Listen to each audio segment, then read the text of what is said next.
Hello guys, and welcome back to a new Etheria restart video. As you know, Steelheart Dinah isn't exactly a brand new release anymore, but I finally got the time to properly test her out and make a full guide on her. And honestly, I think a lot of people underestimated just how strong this 4-star Animus actually is. A 4-star with AoE silence, buff strip, self-turn cycling, automatic team cleansing, and anti-control utility? Yeah, there's definitely more going on here than people expected.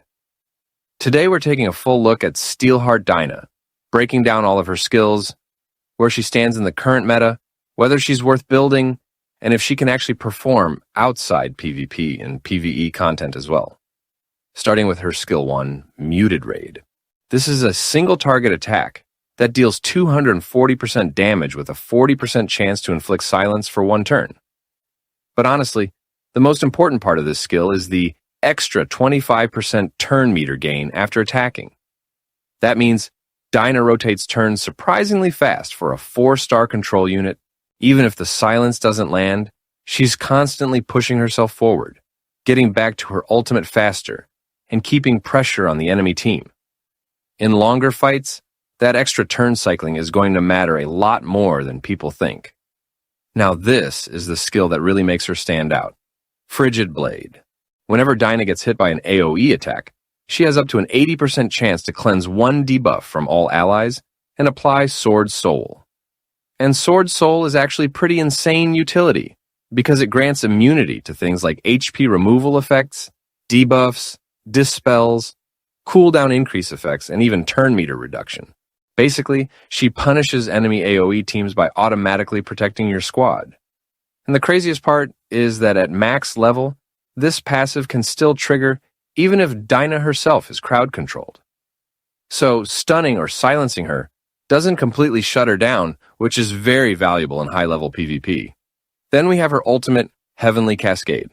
This is an AoE attack dealing 260% damage to all enemies, with a guaranteed 2-buff dispel, and a 65% chance to inflict silence for one turn.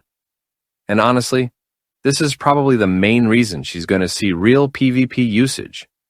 Buff-heavy teams are everywhere right now, and having an AoE strip combined with silence can completely ruin enemy setups. Against teams that rely on supports, shields, immunity buffs, or combo openers, Dinah can create a massive amount of disruption. So where does Steelheart Dinah actually stand in the current meta? I'd say she's shaping up to be one of the strongest budget PvP control units we've seen so far. She's obviously not replacing premium 5-star hyper carries or top-tier controllers, but for a 4-star, her utility kit is honestly overloaded. She brings AoE silence, buff stripping, team cleansing, anti-control protection, and self-turn cycling all in one package. That's an insane amount of value for a lower rarity unit, especially for free-to-play players or newer accounts. As for PvE, I'd say she's definitely usable, but a little more niche there. Silence effects lose value against bosses that can't be controlled, but her passive cleansing and protection can still help a lot in stages with constant AoE debuffs or annoying mechanics. So, while she's probably not a top-tier PvE carry, she absolutely has value in progression teams and utility-focused setups. Overall, Steelheart Dinah feels way stronger than most people expected from a 4-star Animus. If the current meta keeps leaning toward buff-heavy and AoE-focused teams, I genuinely think she could become one of the best budget disruption units in Etheria Restart. Definitely a character worth building if you pull her. Let me know what you think about Dinah down in the comments. And if you want more Etheria Restart showcases, guides, and meta breakdowns, make sure to subscribe. Thank you for watching, and I'll see you in the next one.